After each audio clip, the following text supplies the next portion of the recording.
According to a hadith in Sahih al-Bukhari, Allah created Adam as a duplicate of himself. Narrated Abu Huraira, Muhammad said, Allah created Adam in his complete shape and form, 60 cubits, about 30 meters, in height. In spite of statements like this littered throughout Islam's authoritative sources, many people think the Islamic deity is a supratemporal, spaceless, and immaterial being.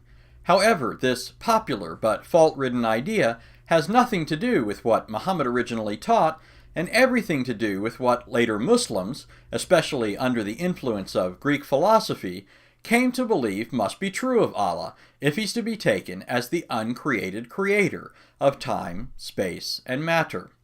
In a previous video, I looked at surahs 42:11 and 112:4, since it's often claimed that those passages trump the vast body of evidence, no pun intended, that the Islamic Allah is a corporeal being, just like he was in the pagan pantheon when Muhammad, in a game of religious duck-duck-goose, singled him out as the only god with whom he'd run around the Kaaba.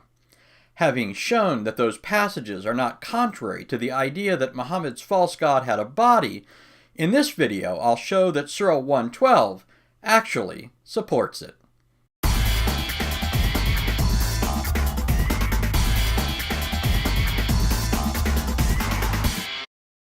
According to Muslim heresiographers, a number of early Muslims are known to have believed that Allah has a body, the upper half of which is hollow, in other words has a mouth and chest cavity, while the lower half is solid, in other words has no stomach cavity or opening in the rear. For instance, the following source tells us about the view of a Muslim named Hisham bin Salim al-Jawaliki. He claimed that what he worshipped is in the form of a man, but without being flesh and blood, that is, like ours, that his deity is made of a diffused white light. He claimed that his deity has 5 senses and has hands, feet, eyes, ears, nose, mouth. He claimed that his upper half is hollow and the lower half is solid, and that his object of worship has black hair, being made of black light, whereas the rest is made of white light. Speaking of another early Muslim named Dawood al-Jawaribi, the same source tells us, he said his deity is a body in the form of a human with flesh and blood, and said his upper half is hollow and lower half is solid, that he has curly hair. However, he claimed it is a body unlike the bodies, and flesh unlike the fleshes, and blood unlike the bloods. Apparently, al-Jawaribi's openness to discuss Allah's body had its limits, for as Ali Shah points out, there were some things that al-Jawaribi wouldn't talk about. He quotes him as saying, "Do not question me about the pudendum or the beard, but you may ask me about anything else." If you're wondering what a pudendum is, it refers to Allah's gonads. While we could certainly have a ball discussing Allah's gonads, at this point you're probably wondering what all of this has to do with the actual meaning of Surah 112. In order to answer that question, we need to do a little digging. We need to do the hard work that Muslims, aided and abetted by their imams and apologists, refuse to do. First, to refresh your memory, here's what Surah 112 says, at least according to some translations. Say, He is Allah, the one and only, Allah, the eternal, absolute. He begetteth not, nor is he begotten, and there is none like unto him. The words Allah, the eternal, absolute in the second verse of this surah represent the Arabic phrase Allahu as-Samad. The word Samad is what's known as a hapax legomenon, which means it's a word that only occurs once in the Quran. As many scholars have pointed out, the meaning of this word, Samad, became increasingly unclear to Muslims after the time of Muhammad, and was given more definitions than Muhammad had wives. For instance, Joseph van Es, the professor of Islamic Studies and Semitic Languages at the University of Tübingen, stated, "Between the assertion of God's unity with which this surah starts, and the sentence that he is not begotten, nor was begotten himself, God is described by a strange and striking predicate, a word which is a hapax legomenon in the Quran and has not lost its enigmatic character until today. Likewise, Franz Rosenthal, professor emeritus of Arabic at Yale, stated the following concerning this word. It has a long and varied history behind itself, both in Islam and in Western scholarship, but its meaning has not yet been fixed with any certainty. As well, Dr. Christos Similaitis, who was a senior scholar at Merton and Somerville College, wrote, "The meaning of this word is far from clear. In fact, it is a well-known linguistic puzzle in the text of the Quran." One quick and easy way to see the confusion that exists over the meaning of this word is simply by noting the many different ways it's been translated, even by Muslim translators. Yusuf Ali, the eternal, absolute; Muhammad Pickthall, the eternally besought of all; Wahiduddin Khan, the self-sufficient one; Ahmed Ali, the imminently indispensable; Ali Kali Karai, the all-embracing; the monotheist group, the indivisible; Hassan al-Fatih Karabullah, the called upon.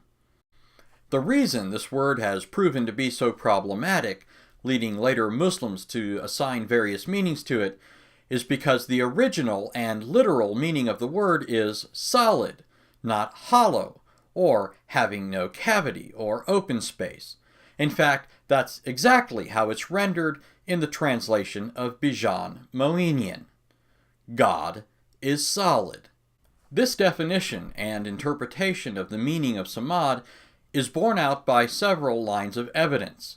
For the sake of brevity, I'll just mention 3, and you're not going to want to miss the last one.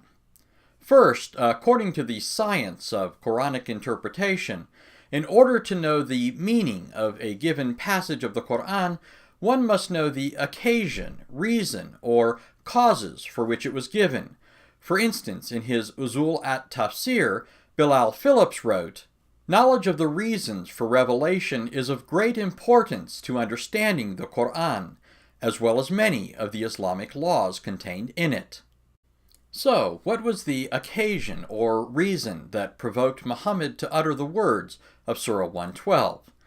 According to the tafsir or commentary of Sayyid Abu Ala Maududi, Surah 112 was Muhammad's response to a question that a representative of the polytheists put to Muhammad.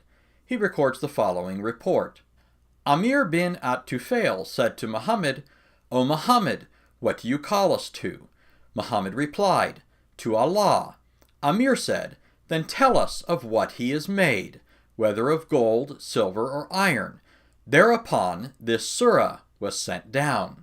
Maududi records other reports, as do other Muslim scholars, and they all come down to the same basic question. Does Allah have a material makeup? Is he composed of some tangible substance? It shouldn't be hard to see that the translation, which most directly and naturally answers the question put to Muhammad by the pagans, is that of Bijan Moinian. God is solid. A second and even more conclusive line of evidence that supports this translation can be found in Al-Tabari's tafsir of Surah 112, where he cites 27 reports that tell us the meaning of the word samad, the vast majority of which tell us that it means solid, or not hollow. Most significantly, not only do many of the reports go back to early Muslims in whose language the Quran was originally given, as well as to many of Muhammad's closest companions, but he even records a report that goes back to Muhammad himself. According to the following narration, a man named Buraida said, "I do not know about this word except that I asked Muhammad, who said, As-Samad is the one who has no hollowness."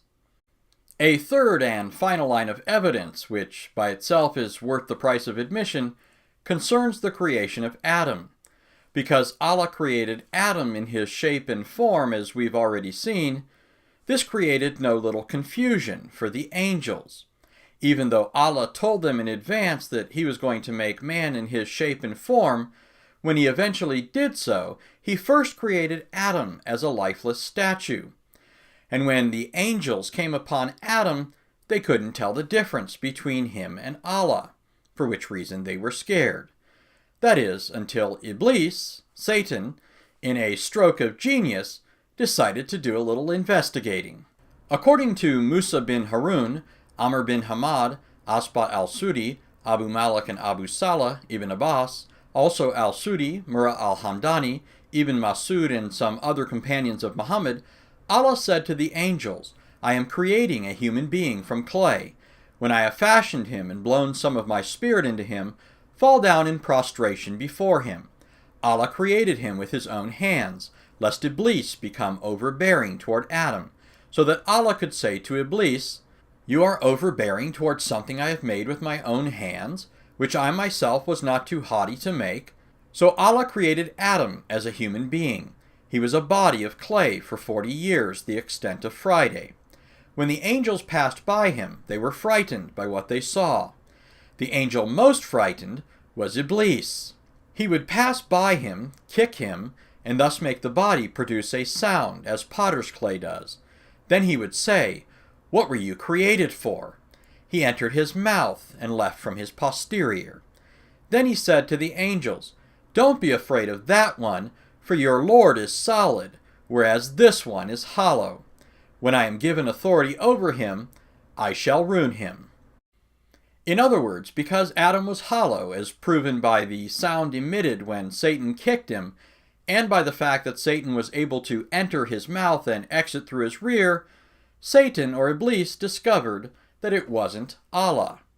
Apparently, the Islamic Satan and angels all knew that you can enter Allah's mouth, but you can't get out of his butt.